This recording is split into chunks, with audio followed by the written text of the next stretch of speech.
Why did you join Clifton? So whoever wants to go first. What did we join? We just got given bodyboards and wetsuits for Christmas one year when we first moved down to Tassie. Yeah. 1992. Mm-hmm. And so I remember Mum taking us down the summer holidays, and I think we saw some nippers happening. Yeah. I was a bit of a club swimmer and thought this would be different to do swimming, so we joined nippers. All myself and my three brothers, and then Two brothers. Joined nippers, and then we just went from there. Yeah. Yeah. What about you, Ellen? Basically because my brother started. So I was, I think I was the year younger to start Nippers. And then basically just joined in and just gave it a go from there. I thought, well, he's doing it, I want to do it.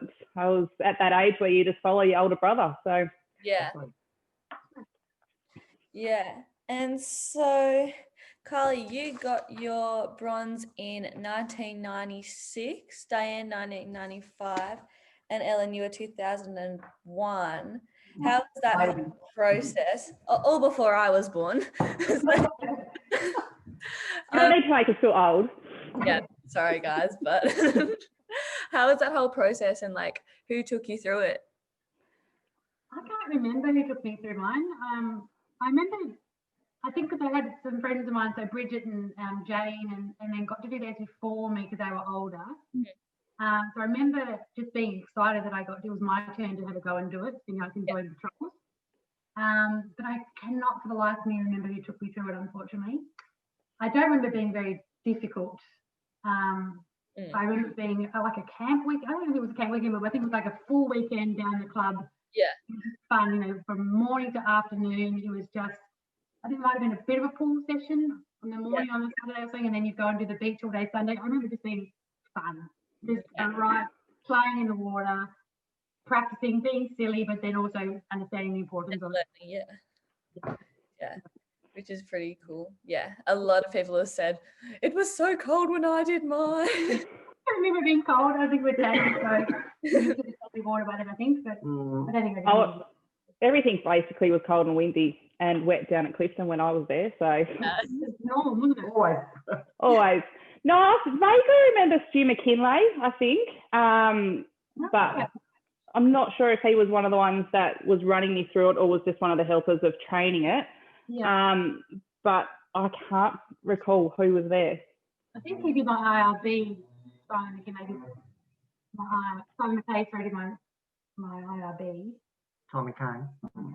He was probably driving the IRB when I had to do the ducky rescue. So that's probably why he sticks out. But that's the only person I can remember, really. Yeah. Yeah. And so you guys were patrolling members, and you patrol on the beach and all of that. And so what skills do you think that you gained from becoming a lifeguard, and what did you like about it?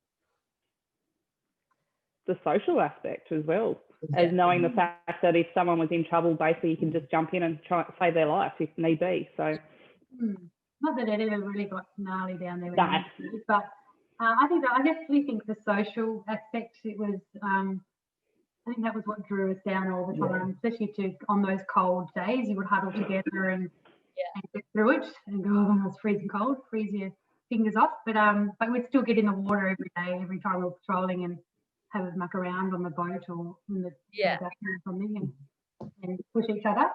Take the tractor for a roaming patrol. Yeah, roaming patrols are always really good. Yes, that's right.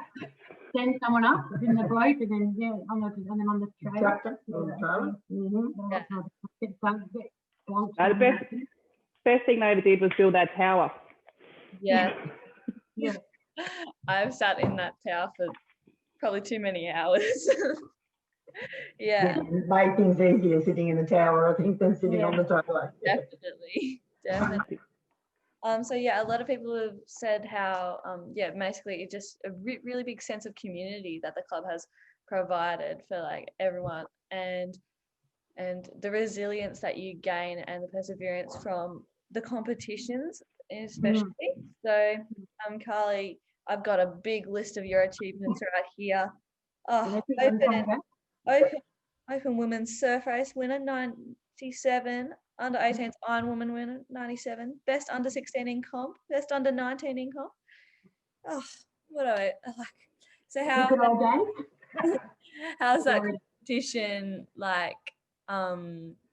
aspect helped you kind of in life, I guess? Yeah, I think you're right with the resilience and the determination and the perseverance were definitely some attributes that I got from being in the surf club and from training. Especially, I think because of the cold, like Tassie's trainers are pretty hard because of we stick it out in the cold, we wear weddies when we do that and things like that. So I think that's really helped, and it's definitely helped throughout my career. I was a paramedic for a while, an emergency nurse, and now I teach nursing. So I think also with the surf club, I did a lot of train the trainer courses and training bronze medallions and first aids and things like that. And I think that's led me now to this career of being a teacher of nursing and things like that. So I definitely look back on Clifton Beach years as fondness and has definitely made me the woman that I am today. Yeah. Yeah, great. I really miss it. Yeah.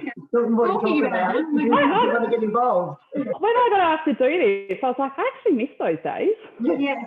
Not so much when it's cold, but yeah, miss like the social side and sitting down and chatting. Yeah. Yeah, definitely. And so, Ellen, you were like the best junior activities person, 1997 to 98. And so, how did you enjoy the NIPA process? Oh, the NIPA process was fantastic. Recommend any young child getting involved. Basically, I stopped just after, when I was 17, just due to work commitments and whatever else. But highly recommend NIPAs to anyone that wants to get their child involved, not only for water safety, but yeah, the social aspects and what they can gain and to be safe out in the water, which I think is the most important thing when you live in Australia. Yeah. And it's pretty awesome how like you can put your kid in and you can go and do it, and then you yourself can go and do it. Like it's really, there's so many avenues for anybody of any age. Just go and my parents were involved. You yourself, Dianne. Yeah. Dianne, look, you've got probably one of the biggest lists on here. Best clubman, 94-95, NIFA coordinator, many years, Dianne, training officer, and state development manager. Like, just saying, that's a pretty big list. How did you find like the club and all of those aspects? Well, again, it's purely just family orientated, and once the kids are involved and they're down there that much, you may as well be doing something to pass the time sometimes. But I just enjoy kids and sport. So, and exactly what Ellen said, and Carly, I think the club, Surf Lifesaving itself is such an amazing participation, for people sort of thing, and it just, it leads to many different things. A bit like Carly, I started working as a swimming teacher purely just because of Surf Lifesaving. I just happened to have Ellen may have been there like a winter training session at Oceana in the pool, and next minute I was offered a job, so, and I did that for many years, and I'm back there now still testing.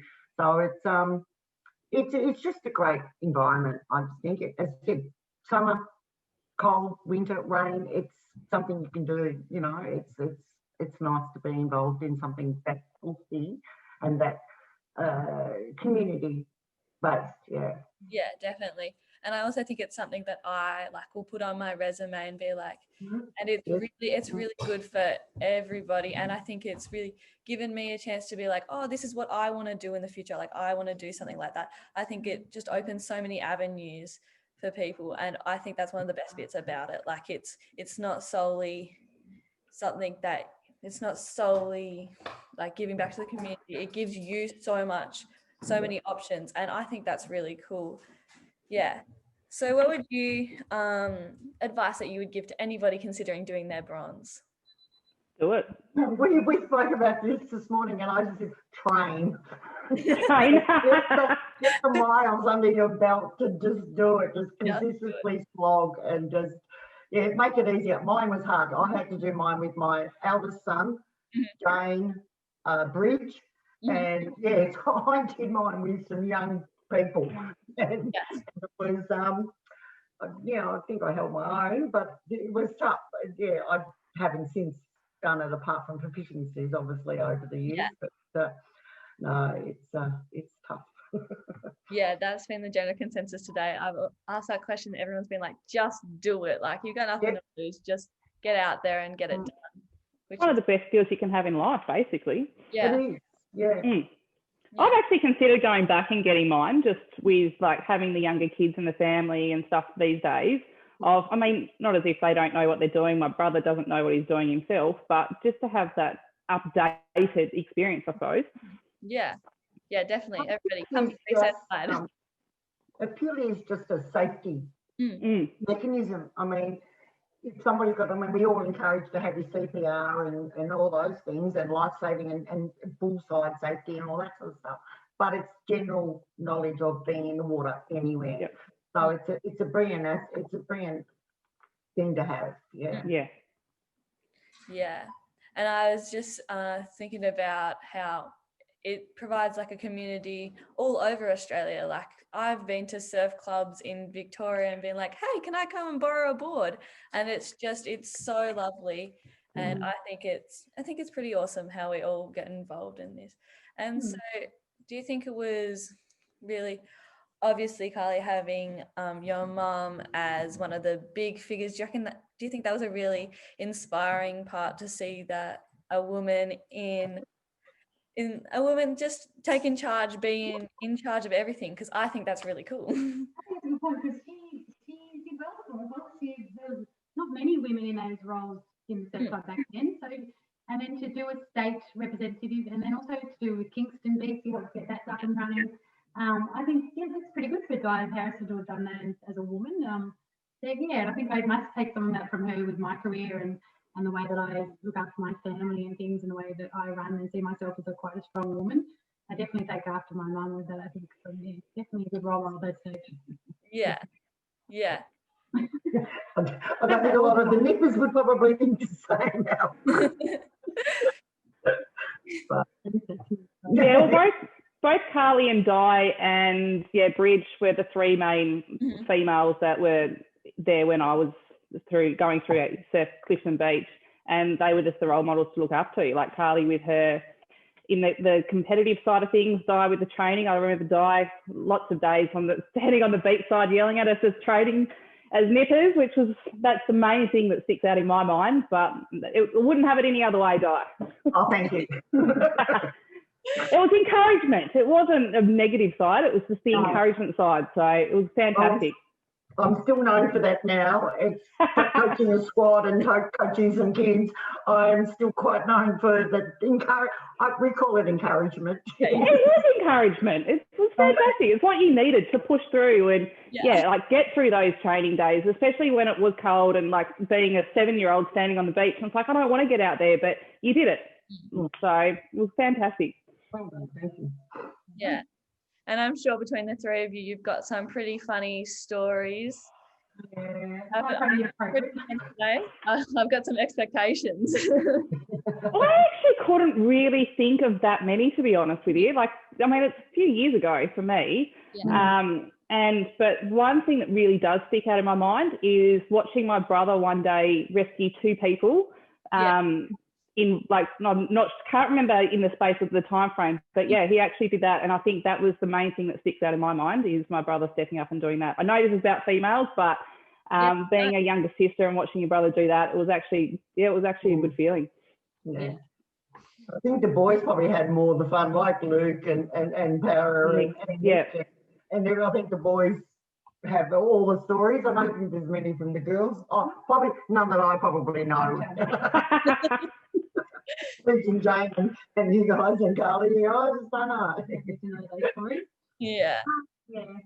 I can't think of anything sort of around my bronze medallion, except that it was just a lot of fun. I think we were a bit naughty and messing up and playing around and stuff, standing on the boards and flipping off the back and things like that when we should be doing rescues and stuff. But we used to sleep down there. You used to have sleepovers down there.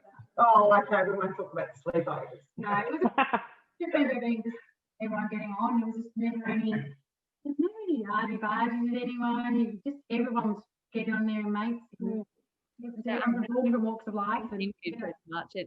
I think it's everybody gets along, and it's pretty good. And I'd like to report that pretty much the older girls at least, the older people at least in the NIPA program, mostly girls, which Great. is pretty awesome. Pretty awesome. Yeah. That's good. Yeah. They're all well. That's good. They're all nippers. That's it. Yeah. I do remember one story. It was one state carnival. Fat Man was trying to reverse the surf boats, and everyone was just yelling at him, stop, stop, stop, and ended up reversing it into a new barbecue that Dad had built and smashed it all down. And then there was a few police in the club at that stage. I don't know if there still is, but they ended up getting the crime scene tape and taking it all around the barbecue and just that's just what you did to Fat Man. You just took the piss out of him when he did something wrong. So I was like, yeah, okay. Yeah. But Dad was absolutely devastated that the barbecue that he built had been demolished. Wood too. Yeah. Yeah. Awesome. Well, thank you guys so much for coming and having a chat to me. Not a problem at all. Yeah. Thank you. It's pretty cool to see everybody like taking the skills that they've learnt and using it in their lives now.